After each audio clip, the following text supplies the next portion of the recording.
We're back. I'm Barry Nussbaum, filling in tonight for the Under the Weather Dr. Gina. I want everyone to send the G a get well note. No kidding, get on it right now. So welcome back, America, to America Trends.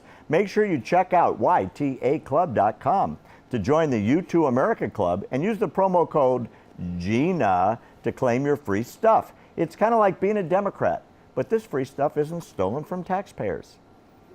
Okay, remember last week? Ryan Lochte, his woes are not over. Sponsors are dropping him like he's radioactive, at least 4 so far. But are they believing a story that maybe isn't true?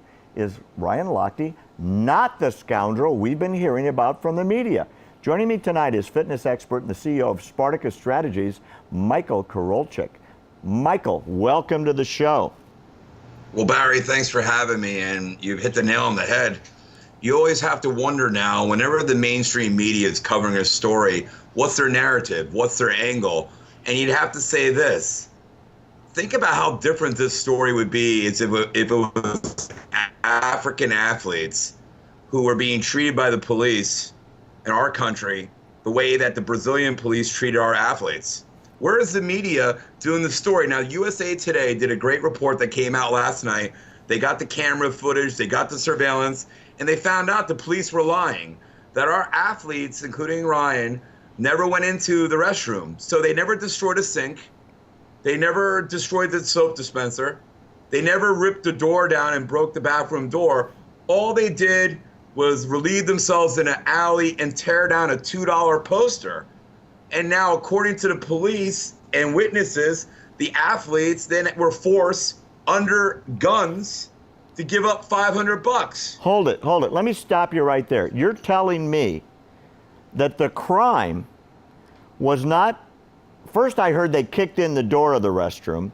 Then I heard they destroyed what was on the wall, the soap dispenser, various accoutrements of the inside of the restroom.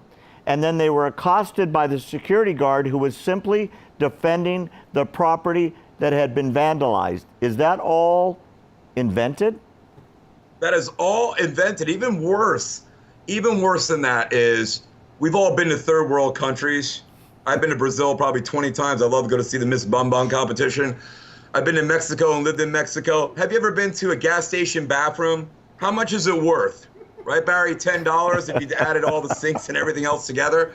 So now they're trying to tell us they did thousands of dollars of damage to a gas station bathroom, but the surveillance shows there's no damage. Okay, hold on. Why isn't, seriously, no joke, Michael, why isn't it in the news? I have heard this story because I watched the Olympics and former swimmer, I really got into it.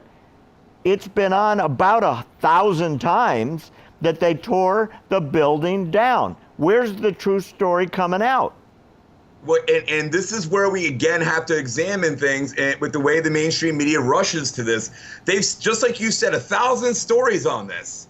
More stories than the Clinton emails. More stories than Benghazi about Ryan Lochte, the horrible, nasty, bad American. But remember what Ryan's story did. It put the focus. It finally had somebody with a bullhorn to say, why are these Olympics in Brazil? I've been writing articles about why are they down here. The mainstream media did not want to look at how bad socialism fails, how the hospitals are closing, how the schools are closing in Brazil, and how the cops aren't getting paid. So Ryan's story put a focus in bullhorn. So what do they have to do? Discredit him. And so you know what? Poor Ryan Lochte and the athletes have been robbed twice, and they've been mugged twice. First, those quasi-police officers, and we all know the type. In Mexico, you got to pay these guys $50-$60 if you don't want problems. You even have to pay if you in Costa Rica, the same thing when you go to these countries. They were robbed by these guys, and instead of the media really focusing and examining what happened, they now made them the scapegoat because it goes against their narrative. Another point, what would have happened in Moscow if gay athletes were treated this way by Putin's police? Oh, they would be on the morning show, they would be on Whoopi, we'd all be crying, and Obama would be demanding an investigation, correct? Oh yeah, but wait a minute. What about the gun story? Because Ryan told the story, and I saw it when he first played it. I think he was on the beach with one of the NBC reporters, that a gun was pulled on him. Did that actually happen? Well, Ryan first said that the gun was put at his temple, and now it's come out that the guns were just pointed at him. Okay, so he exaggerated a little bit. A lot of guys will say something that looked tougher, that the gun was pointing at, instead of saying at him, the gun was put at it. He said it was put at his head. But here's the thing: the one major witness, who by the way is a Brazilian, and nobody's disputing his story. He's a DJ named Rafael. He was the one who stopped the escalation by translating, and he said that the police chief, and the police chief concurred afterwards, he saved a tragedy, because it was such a tense and hostile environment when the athletes defended themselves and these guys had guns on them because they tore down a $2 poster, that something bad was about to happen. So why isn't the media, again, just examining these simple facts like the USA Today did? They didn't damage anything. They didn't do thousands of dollars. When you first heard the story, you thought they tore up a hotel room, went crazy, were drugged out of their minds. They went to they went and relieved themselves in an alley and tore down a poster, drank a little bit too much, and now they're monsters. Horrible. Well, I'll tell you something. You know, as far as what it's going to cost Lochte, he lost his $50,000 winning bonus. They took that away and they donated it to, I think, an orphanage in Brazil. Speedo fired him. Ralph Lauren fired him. He lost 2 other sponsors. One is a skincare line, and I don't remember what the fourth is. He literally has been wiped out as far as his post-Olympic victory next career. Is it going to be possible for him to get this back, or is it too late and that boat sailed for him?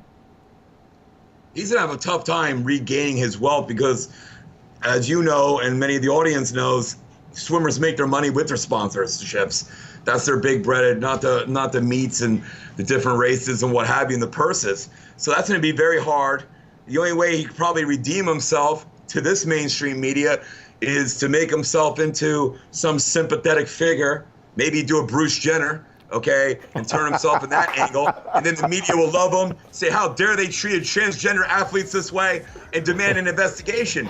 But you know what? Here's the one thing for your audience to really get fired up. If you still think... Michael, we're going to leave it there. I love your PR ideas. Coming up next, thanks for joining us. We got John Hawkins of Right Wing News. Stick around. It's going to be great.